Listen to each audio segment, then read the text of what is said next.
Do të shkojmë në Fushkruj në një tjetër raportim, këtë herë me kolegun ton, atje Julian Shota. Ka pasur një operacion të antidrogës në Fushkruj me forca të shumta të policisë, cilat janë detajet e këtij operacioni. A ka persona të shoqëruar apo të arrestuar nga ky operacion i mëngjesit të sotëm? Përshëndetje Julian Shota. Përshëndetje Nertil. Atëherë ka persona të arrestuar deri tani dhe apo vijon operacioni apo është përmbyllur në Fushkruj? Operacion në shkallë zgjer ka nisur në orët e para të mëngjesit të sotëm, ku forcat shumta policie të komisariatit të Krujës, të mbështetura nga forca policie dhe drejtorisë të policisë Tiranë, po zhvillojnë një operacion të gjerë në të gjithë rrethin e Krujës.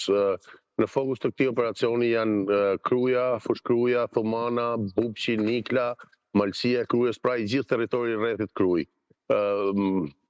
Kryesisht, objekti i këtyre kontrolleve janë serat, tunelet e ushtrisë, pra tunelet e braktisura të ushtrisë, por edhe banesa apo territore ku në të kaluarën janë gjetur të kultivuara, të mbjella lëndë narkotike.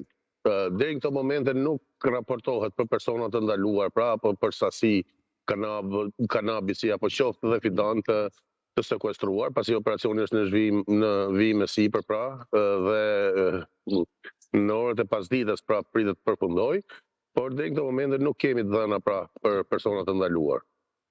Gjithsesi, ky operacion i policisë vjen në kuadër, le të themi, edhe të sezonit të kultivimit të lëndëve narkotike, duke u nisur nga fakti që policia e ka, le të themi, një hartë të zonës së Fushkrujës.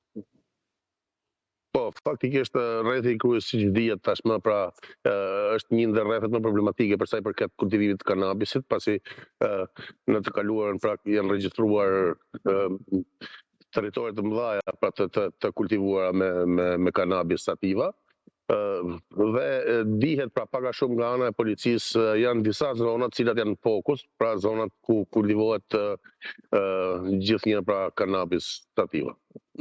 Ndërkohë, përveç tuneleve apo banesave të braktisura, ka një fokusim edhe në zona të tjera, apo vetëm në këto zona është përqendruar ky kontroll deri më tani? Kontrolli kryesisht është i përqendruar në serat në serat ku kultivohen perimet ndryshme nga ana e fshatarëve, pasi dyshohet që këto sera mund të përdoren në këtë periudhë për kultivim të fidanëve të kanabisit.